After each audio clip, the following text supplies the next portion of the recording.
Hi, everyone. Good afternoon, and we're excited to talk about how an authentic culture of well-being can boost productivity. We're going to cut through some of those buzzwords, I think, while we're up here.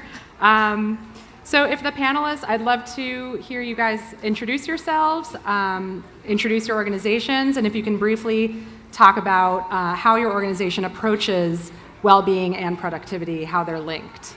Andrea, we can start with you. Sure. Hello, I'm Andrea Cooper. I'm from Talkspace. If you're not familiar, Talkspace is a mental health organization. We provide individual therapy, couples therapy, and therapy for teens. I think a couple things that make us really unique and special is the different ways we offer therapy. One in particular that I have a teenage son who really loves, which is texting only. So the ability to do asynchronous live video and just kind of meeting people where they are in their therapy experience is something that I really appreciate about our company. I have been in my role, I'm the Chief People Officer. I've been here a little over a year. And again, just really excited to be part of this conversation. For us, I think beyond, if I think just about our employees and what we do, I think one of the things we really try to do is listen and make kind of very tactical, actionable changes based on what we're hearing. One example I would give that we tried out a few months ago is a meeting-free Friday. So what we found is that employees were just completely overloaded with back-to-back Zoom calls and meetings. We are a remote-first organization, and just that constant being on video. And it's something that, didn't cost us anything, right? It didn't really, wasn't a major lift, but it has made such an impact in the way we're interacting as an organization. And it kind of has opened the door to trying other things like that. So that's just a very small thing, but something that we're trying to do through listening and engaging with our employees. Hi everyone, I'm Kumud Sharma, work at Betterment as Chief People Officer, been at Betterment for over a year now. What we do at Betterment is bring financial wellness. We are a financial services company. We are really motivated to make people's lives better. That's our mission when we drive all our products with that mission.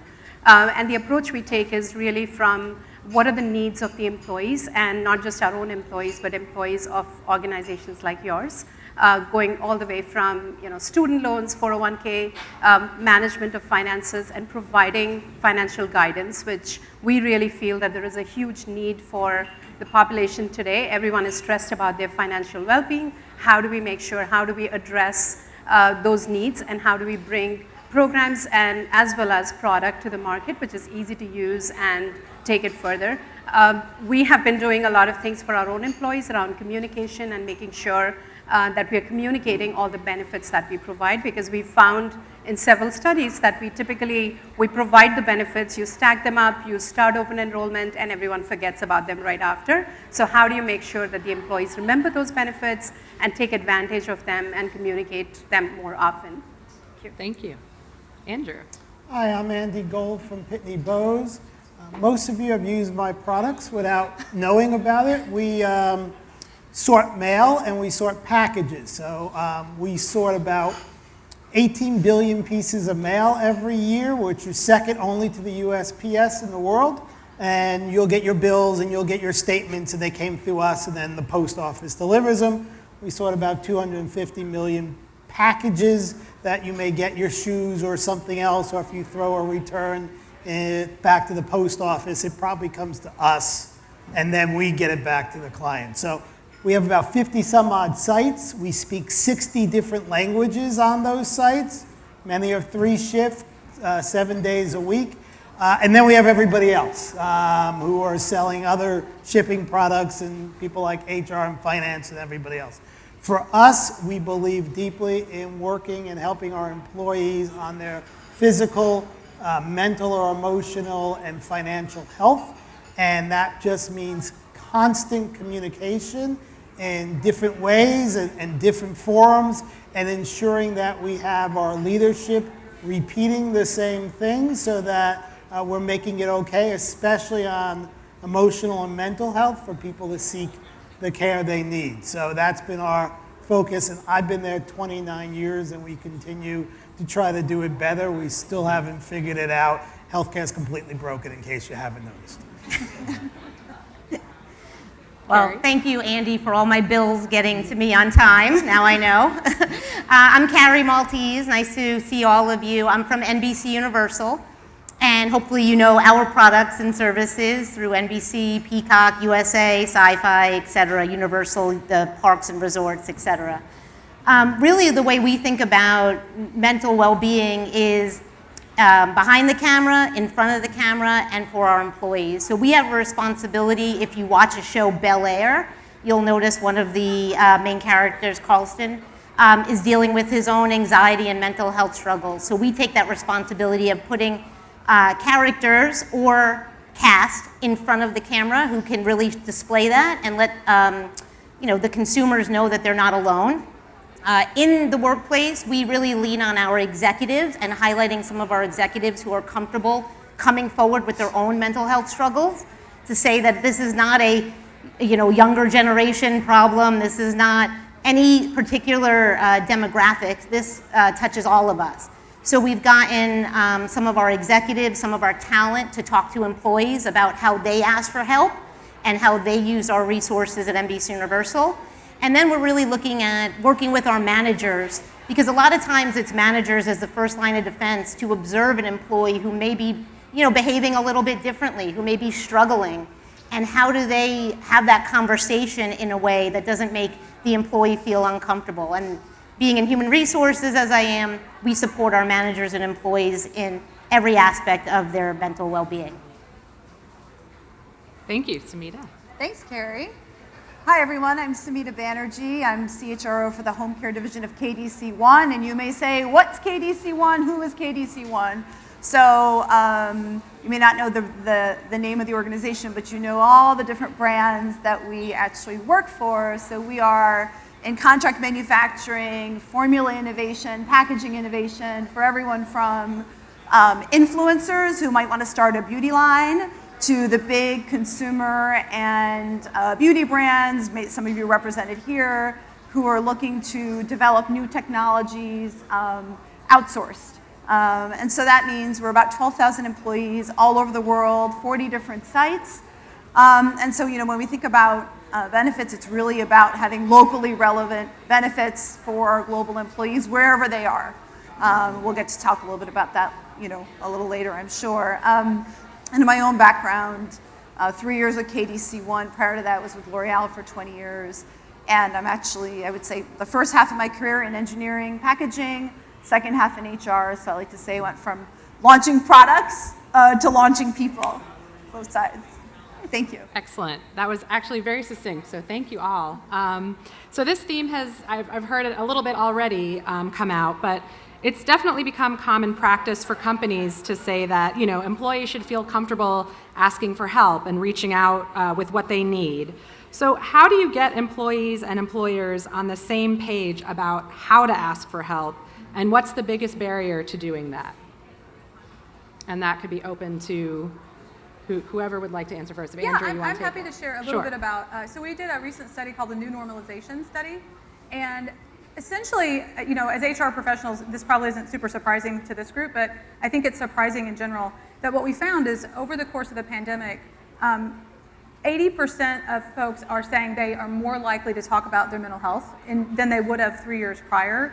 And I think one of the things that really struck me is, I think it was like 3 and 4 of our respondents said that they would not think less of a leader who shared their own mental health challenges and journey. So I think to your question, it's that how do we make it more like a normal conversation? In HR, to your point, folks come to us all the time with all sorts of things, but it's not just an HR issue, right? We're all dealing with mental health and just our well-being. So I think normalizing it and having leaders at all levels model that behavior and not being afraid to share things appropriately, we found has really helped. And I think the data speaks to the fact that there's a readiness for it. I think there's an openness, and the last data point I would give you is that I think it was around 85% said that they would be more likely to stay with their employer if they provided mental health benefits. And so I think about that as there's this drive to talk about it. There's this drive to be real and bring who you are to work in a way that doesn't feel like you're punished or negatively impacted if you speak to it. So I think for us, it's just continuing to make it as normal and no different than if you're talking about your physical health and eating healthier. It's how are you as an employee taking care of yourself and seeing that demonstrated across the organization. I would just add to that, I agree with everything you just said, and what I would add is we have to make sure we have benefits and services that employees can find and can use quickly. So at the time of a crisis or a mental health concern, it's too late to have to fill out 75 forms and talk to 10 different people. We don't have time for that.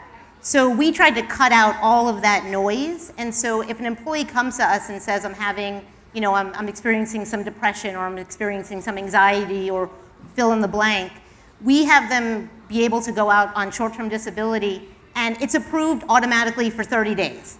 Give them 30 days to work with a doctor, find somebody, get the paperwork. That way they don't have to worry about doing all of that in the first few days. A lot of employees are concerned about, well, I'm going to leave my job and everyone has to do all my work. And we want them to feel as comfortable as possible taking that first step. The other thing we did is we offer 10 free ComPsych sessions off the bat. ComPsych is our employee assistance program. So if an employee is struggling with something, they can call ComPsych and it's free for them. And every new situation, hopefully they don't have many, but every new situation provides 10 more free sessions with a counselor, a qualified counselor. We also offer virtual therapy, because a lot of times getting somewhere, if you're taking care of a family or you struggle with leaving your house because that's an anxiety for you, you don't want to have to trek to a doctor.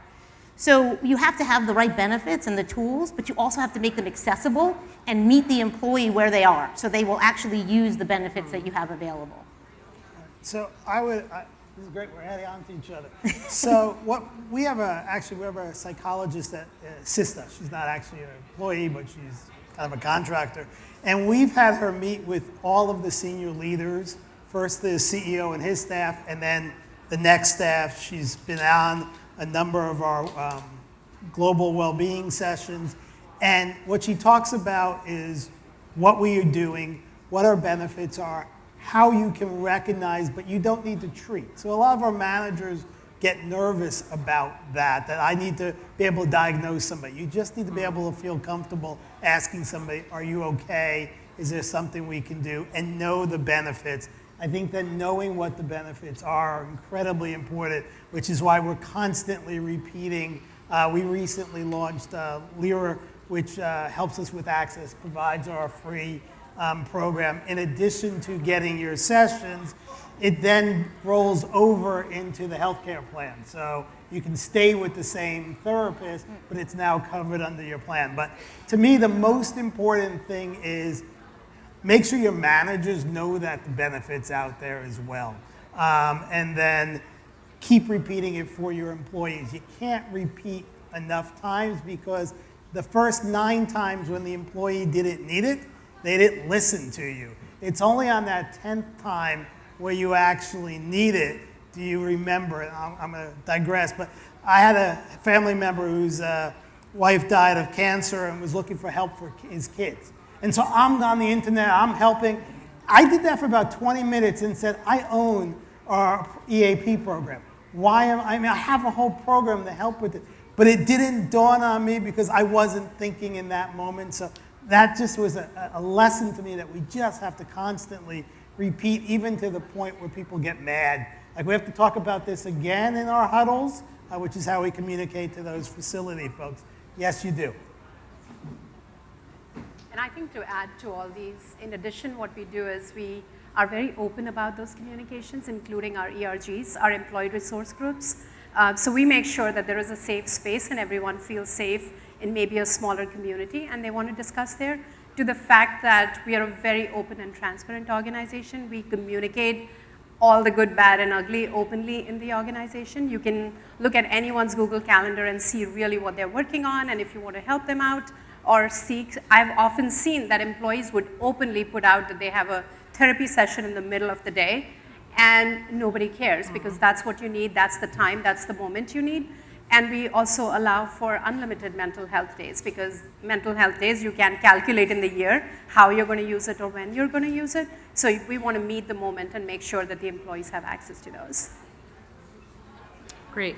So Kumud, I want to talk to you a little bit about, financial wellness and financial health affects everyone. And it's often, the first issue from which many other issues can spring, right? Especially when you're at work. So your company Betterment focuses on financial wellness for employees. How have you seen that support directly impact your workers? What type of feedback have you been getting? Sure. So first off, financial wellness doesn't happen in a vacuum. It impacts the employees not just in their day-to-day life, but also how they show up at work. We've often heard, we ran a survey last year, and we saw that 2/3 of the employees told us that their financial wellness and their financial health really impacted on how they would show up for work and how they would perform in their job. And then further down, 54% of them said at least their job would be impacted at all times or most of the times. And 46% of them said this causes them a lot of anxiety. So that's front and center for us. What we do for our employees is not just offer the benefits, which we do for our customers as well. You have a 401k plan, you have our 5 to 9s, HSA programs. We offer financial guidance. So when an employee joins us, they may be coming from another organization, they come to us, they want to bring over funds as a rollover plan.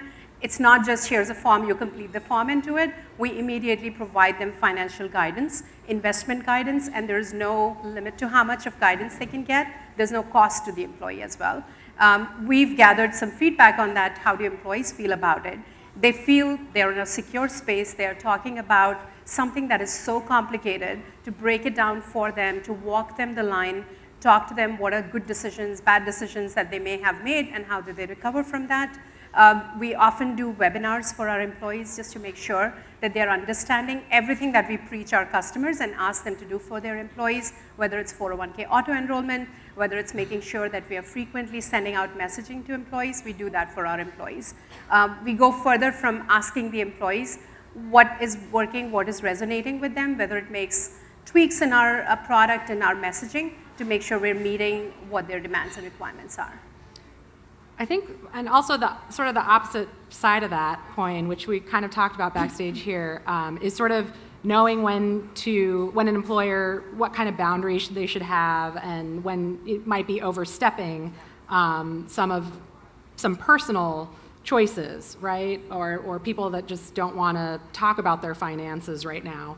How do you approach those employees? So one, it is a voluntary event. You're not forced to go meet a financial advisor. And also we have different financial advisors. So you can choose who you want to speak with, who you are comfortable with. And during our webinars, during our town halls, we meet every Thursday. All the employees get together. We talk about things that are important for the company and how we are doing as a business. In those, we also bring some wellness seminars. And in there, employees can see that they're talking their language. It's non-threatening. They also don't have to do that. They can do it all in an automated way. They don't have to meet anyone. They can just go through the product, and they will just get the answers to the questions they have. And they can set up a time when they want, where they want, and how they want, and adhere to that guidance. So it's in a non-intimidating way, and we find that the usage is really high. And that's what we tell our customers as well. Do the same thing. When you're offering a 401k plan, don't just offer a plan that employees may sign up or may not sign up for. Educate them and tell them what it means and how does it impact their overall well-being. Great. And Andrea, you have access to a lot of research and trends, right, on what not just employees, your own employees, but what your clients want to see in terms of mental health benefits in the workplace. So what are the most surprising things that people want, and how has Talkspace incorporated those findings into its own benefits offerings?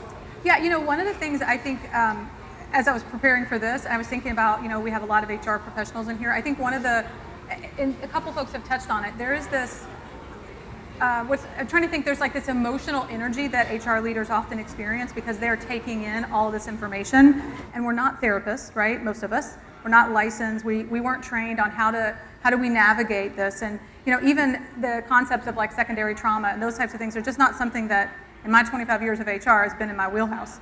And so I think that's one of the things we found is that in many places, HR is the place, the receiver of these things, right? HR is where people come, and often HR leaders are feeling overloaded and kind of overwhelmed with how do they support their employees and how do they do the right thing? How do they not diagnose, but support and provide the right resources? So one of the things that we've created as a result of that, we have a couple tools. So we have Talkspace Self-Guided, which is for the ability to do self-paced therapy, to attend like live classes, to do journaling.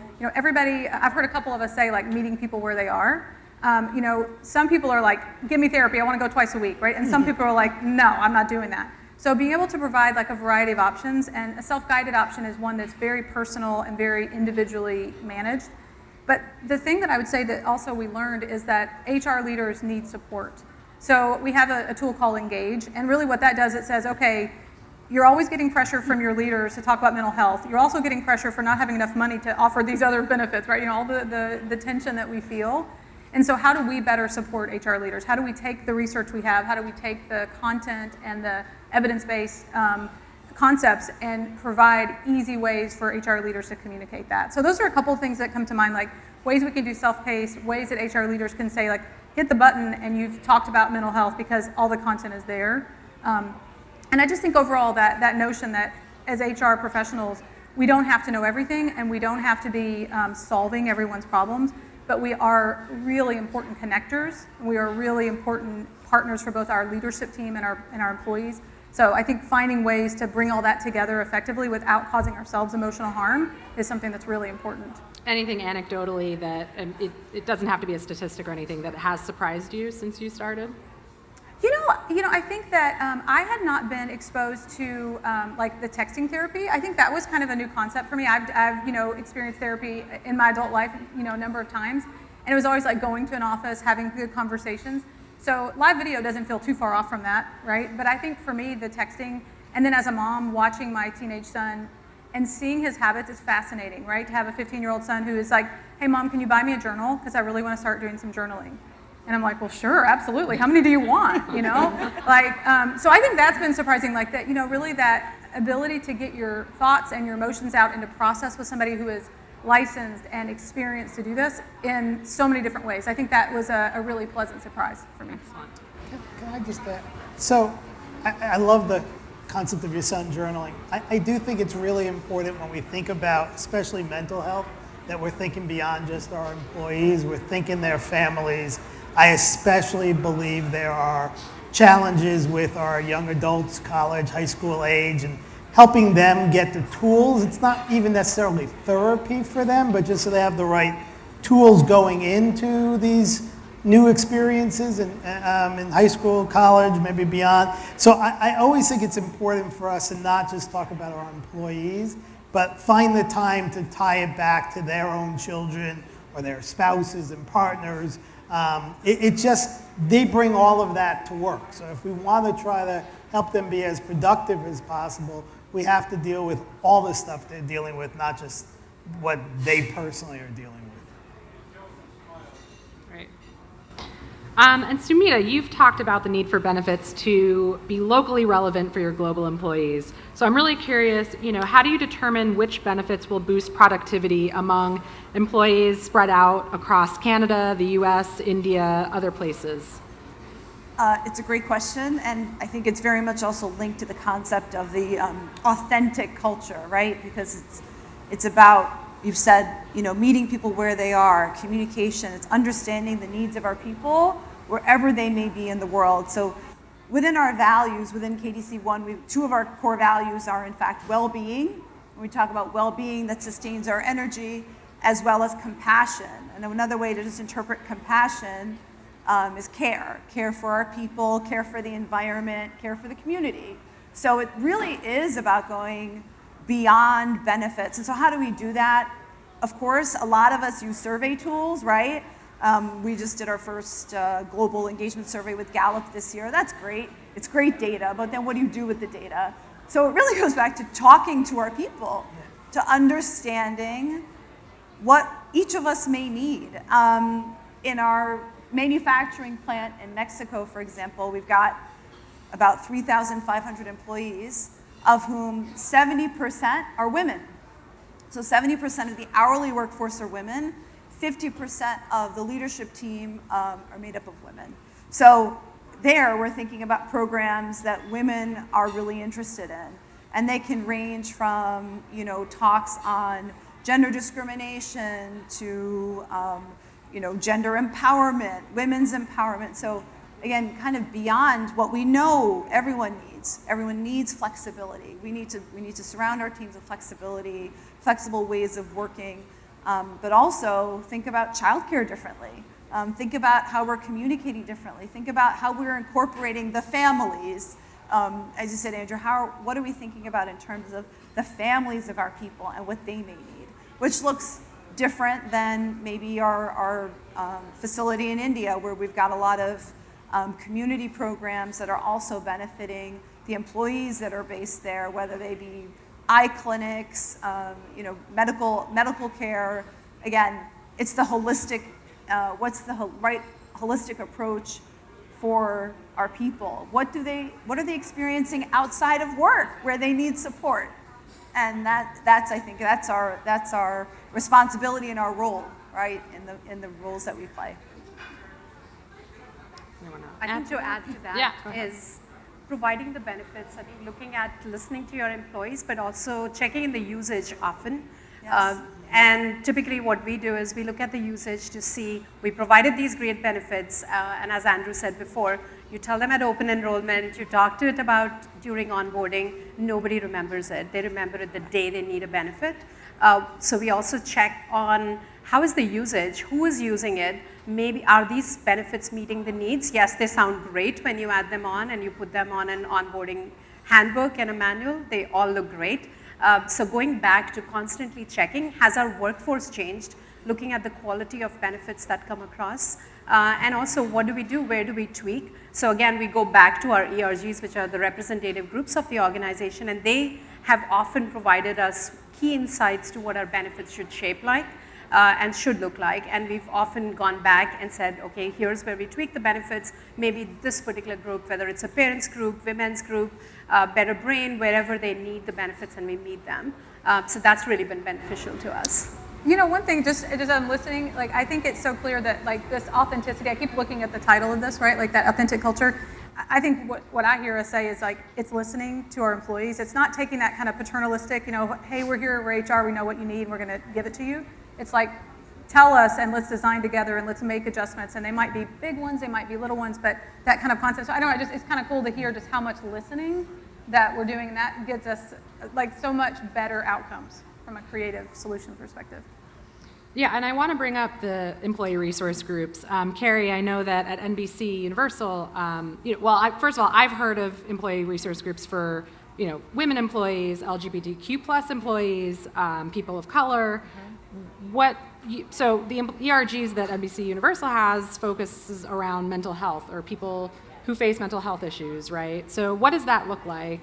Yeah, so NBCUniversal has 10 employee resource groups or ERGs, one of which is called My Abilities, which is basically employees can join that whether they are differently abled or they're an ally or they're just interested in volunteering and being a part of the group. 12,000 of our employees participate in these ERGs. There's about 1,400 in the My Abilities network. And every ERG is assigned an executive sponsor. So they have somebody advocating, championing, knocking doors down for them, connecting them, et cetera. And I think it's really important that employees don't feel alone, because we're all facing mental health, whether it's, financial well-being, emotional, social, what have you. We're all facing it, or we know someone who is. So coming together in a community environment is really important. And that's how they start to learn, oh, I used this benefit and that was really helpful, versus just always hearing it from HR or their manager. It's actually a colleague who's used the service, if we haven't, that can talk about it or may have experienced one of their children in stressful situations and saying, I've been in your shoes. Because I think that's really important to create that type of community environment, and it makes the company feel a little bit smaller. So it's not as overwhelming to feel like you're dealing with these situations by yourself. Anyone want to add to that? Okay. Andrew, I'm going to rat you out a little bit. You've been at Pitney Bowes for 29 years. Yes, I started as an attorney, to be honest. And you're doing your first year in your current title, correct? As Chief HR Officer. So I'm just really curious, since you started, how has that culture changed? What's different now from when you started 30 years ago? There's definitely a different view of employee experience. And so before, when I first started, it was very much focused on, do we have the right product?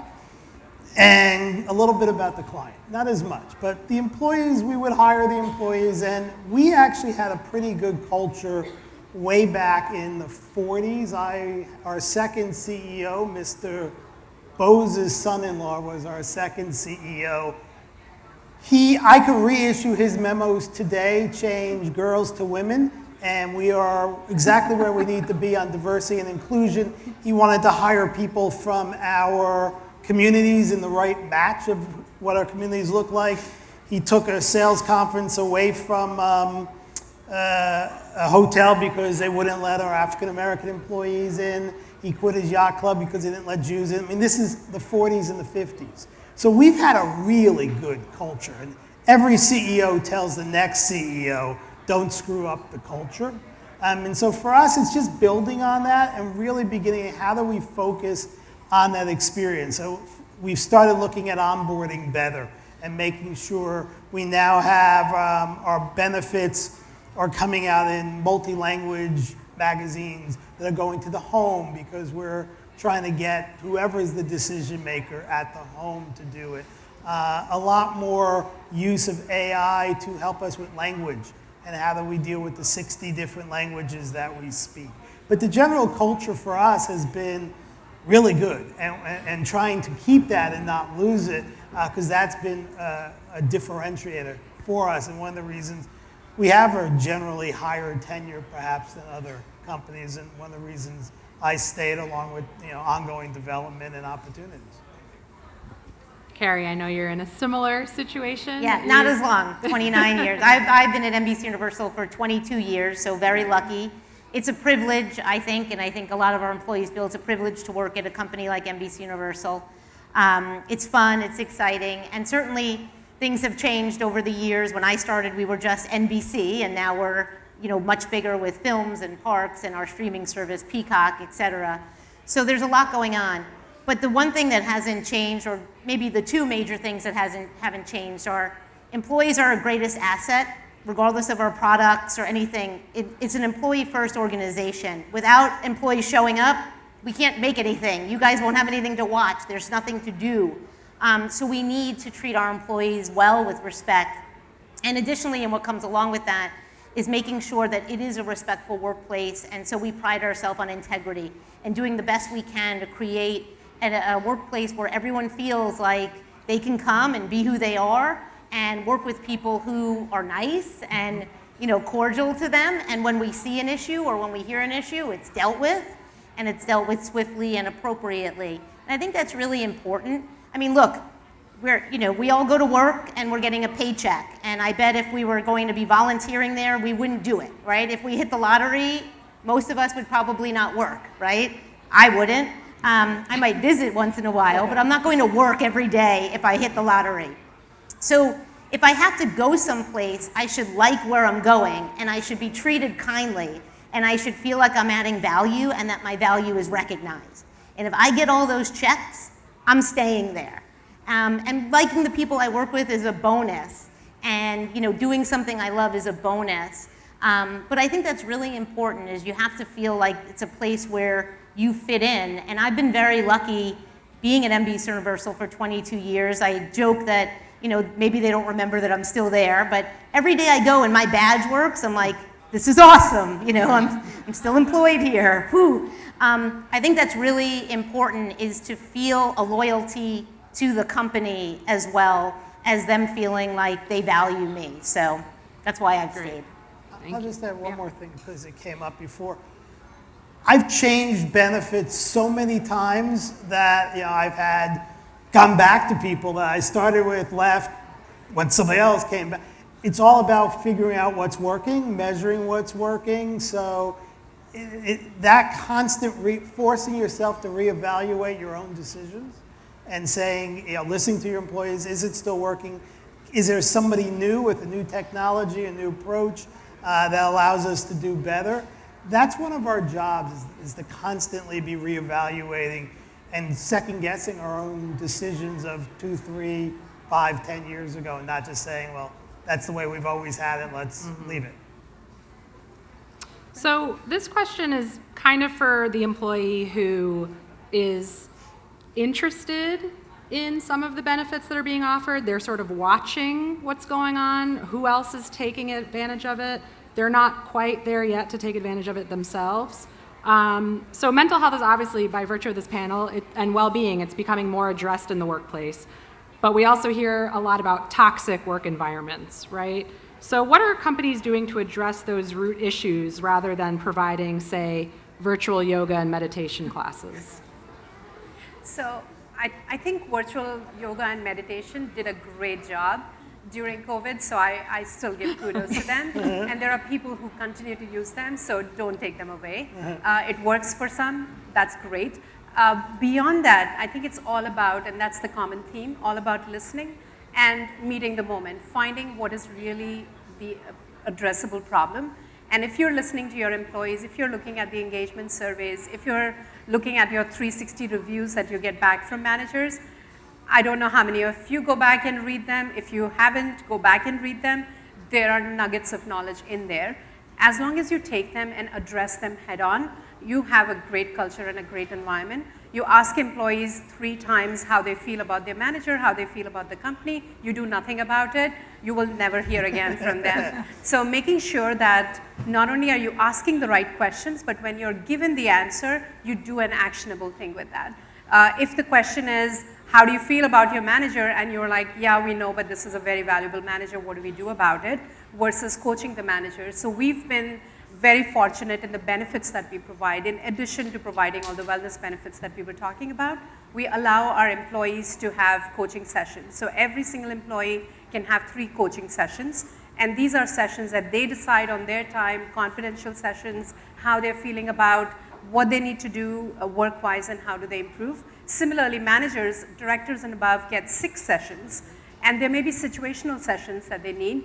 If they need anything, they're dealing with a difficult situation, they want to talk to someone other than the therapist in the house, the HR team or the people team, they have that access to as well. And then taking action items and going back and applying them to the employees really makes a big case for employees, again, bringing you things that you can really address and take it forward. I think what I would add, and it's actually adding to a lot of what's already been said, but this idea of then leading by example. So it's taking action, leading by example, making sure those leaders that people are supported, that the leadership is also supported, right, in taking action and holding them accountable as well. And going back to the authenticity, how are each of us showing up authentically in that workplace, being able to be vulnerable, being able to, kind of share our life experiences, and role modeling as well, because everyone's watching, and I think that's as important. I think that's a great point. You also make me think about courage. I think, sometimes words like vulnerability and integrity, they're really awesome in quotes, but actually doing it is really, really hard. And so I think having courage, especially, as an HR, if you're that kind of, all the things you just described, and you're having to influence executives and you have to influence hard decisions. You may have a really great leader who is a really big jerk. And so how do you reconcile that? And I think courage to me is something that is really underrated. Yeah. Because it's a really hard thing to demonstrate, but it makes such an impact when you do show up for those tough calls. And a shout out for virtual. So I was doing in-person Zumba sessions. I'm also a Zumba instructor, but brought them virtually during the pandemic. So we're going to keep those going too. It's always hard to take authentically. It's always hard to take a benefit away. So it's you got to think about. We're moving away from annual surveys and moving to more frequent surveys depending on the group. Annual's not giving us the kind of feedback we need to identify where there might be a problem. So for those warehouse sortation employees, we're moving to bi-weekly. That might be too much. So we're trying to figure out whether it's once a month, bi-weekly, but just giving them more opportunity and making it easier for people so they don't have to go to the kiosk, they can do it on their phone. ways that we're just driving that feedback Right. and building, and then making sure that someone's actually doing something. We have more time left than I thought. Yeah, that was weird. Oh, so- no, no, it went away. Oh, never mind. So we do have missed only out. a minute and a half left. I would, speaking off of what Sumita was saying, I think I would love to go down the line and have you guys share with me or with the group here a specific example of when you've personally asked for help or personally benefited from a corporate benefit.